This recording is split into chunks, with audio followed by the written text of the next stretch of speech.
আজকে আমরা শিক্ষা দপ্তর বেসরকারি স্কুলগুলির সাথে একটা বৈঠক করেছে শিক্ষা ভবনে। 17টা স্কুল, কারণ করোনা টাইমে এখন সব স্কুলকে নিয়ে মিটিং করা পসিবল নয়। ফিজিক্যালি আমরা একটা মিটিং করেছি আজকে।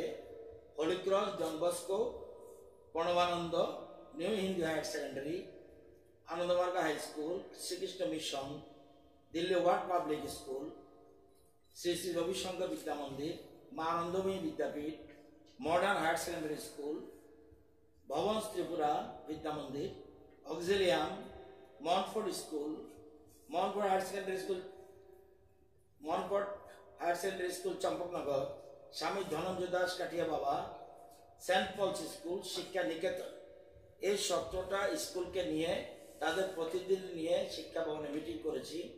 সেখানে বলেছি একটা অভিযোগ রয়েছে আপনাদের বিরুদ্ধে যে আপনারা স্কুল বন্ধ, কিন্তু সেখানেও আপনারা পরিবহন ট্রান্সপোর্টেশন ফিস নিচ্ছেন।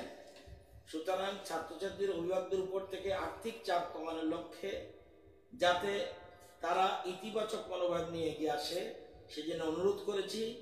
এবং শিক্ষা ভবনে সিবিএসই এবং টিবিএসসির স্বীকৃতিপ্রাপ্ত যেসব বেসরকারি বিদ্যালয় তাদের প্রতিনিধি বৈঠক করেছি এবং তাদের এই সম্পর্কে অবহিত করেছি এই সময় কি করা উচিত যাতে আর্থিক বোঝা না চাপে, সেজন্য প্রতি মাসের বাস ভাড়া অন্তত কমপক্ষে 60% হ্রাস করার অনুরোধ জানিয়েছি।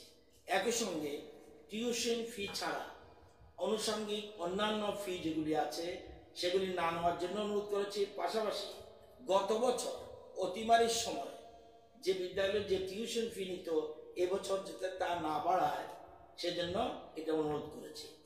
এছাড়া আপনারা জানেন যে অতিমারের দরুন সেখানে আলোচনা হয়েছে, শিক্ষাক্ষেত্রে প্রচণ্ড বিরূপ প্রভাব পড়েছে অতিমারির কারণে। তাই সব অংশের মানুষকে নিয়েই আমাদের আগামী দিনে এগিয়ে যেতে হবে। তো সেক্ষেত্রে বেসরকারি বিদ্যালয়গুলিরও একটা গুরুত্বপূর্ণ ভূমিকা রয়েছে এবং শিক্ষাক্ষেত্রের উন্নয়নে রাজ্যের বর্তমান সরকার ব্যাপক উদ্যোগ নিয়েছে, এক্ষেত্রে তাদেরও সহযোগিতা দরকার। আপনারা জানেন যে স্কুল স্তরে শিক্ষা ব্যবস্থার উন্নয়নের উপর নির্ভর করে কেন্দ্রীয় সরকারের সম্পত্তি যে শিক্ষা সংক্রান্ত পারফরমেন্স গ্রেডিং ইন্ডেক্স ত্রিপুরা রাজ্য 4র্থ স্তরে গ্রেড 1-এ উন্নীত হয়েছে। নর্থ ইস্টের মধ্যে সেটা ত্রিপুরা 1 নম্বরে রয়েছে। তো এই পারফরমেন্স রিপোর্টে ত্রিপুরা যদিও উত্তরাঞ্চলে রয়েছে, কিন্তু এই পারফরমেন্স ধরে রাখতে হবে এবং আগামী দিনে আরো বেশি এগিয়ে যেতে হবে। এক্ষেত্রে তাদের ভূমিকা দরকার। সুতরাং তাদেরকে বলা হয়েছে এবং প্রত্যেক স্কুলের ইন্ডিভিজুয়াল 1-to-1 সব কথা বলা হয়েছে। তারা কি করছে, বর্তমানে কি ফিস নিচ্ছে, অ্যানুয়াল ফিস কি নিচ্ছে, কালচারাল ফিস কি নিচ্ছে, টিউশন ফি কি নিচ্ছে, ট্রান্সপোর্টেশন ফি কি নিচ্ছে, সমস্ত ডিটেলস এবং কোনটা কনসিডার করেছে কোনটা না। এবং তাদেরকে আগামী কালের মধ্যে রিটেন শিক্ষা দপ্তরে জমা দিতে হবে। যদি কোনো অভিযোগ আসে বা পত্রপত্রিকায় যদি কোনো নিউজ উঠে সেক্ষেত্রে তাদের ব্যাপারে তাদের সেক্ষেত্রে রিজয়েন্ডার দেওয়া দায়িত্ব, নতুবা বোঝা যাবে সম্পূর্ণই সত্য। সুতরাং প্রতিটি ক্ষেত্রে সজাগ সতর্ক থাকতে হবে।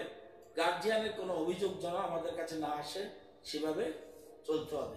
কোনো স্কুল অবশ্য এটা বলেছে ট্রান্সপোর্টেশন চার্জ 1 পয়সা নিচ্ছে না, কিন্তু এটাও ঠিক, তাদের ড্রাইভার অ্যাসিস্ট্যান্ট রয়েছে, তাদের ফিস বেতন দেওয়ার প্রশ্ন আছে। যাই হোক, তো আমরা অনেকক্ষণ ধরে আলোচনা হয়েছে, বিভিন্ন ভালো আলোচনা হয়েছে।